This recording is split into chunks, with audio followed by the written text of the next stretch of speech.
हम सारे गुलाम हैं। ये मार्फत इलाही का पहला दरवाजा है। आज के लोगों को देखो तो वो बड़े बड़े दावे करते दिखाई देंगे। अपने आप को कुछ समझ लेना और अपनी इख्तियार को समझ लेना कि मेरे इख्तियार में चीजें हैं, इससे बड़ी नादानी कोई नहीं।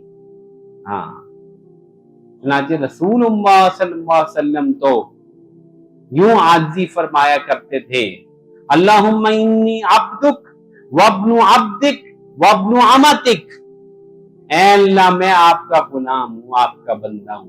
मेरा बाप आपका गुलाम और आपका बंदा है। मेरी मां आपकी बांदी, आपकी कनीज है। यह है मार्फत इलाही। मैं कुछ नहीं, मेरा बाप कुछ नहीं, मेरा दादा कुछ नहीं, हम कुछ भी नहीं। गुलाम इब्ने गुलाम हैं, बंदों के बेटे बंदे हैं, हमारे माँ बाप भी बंदे हैं।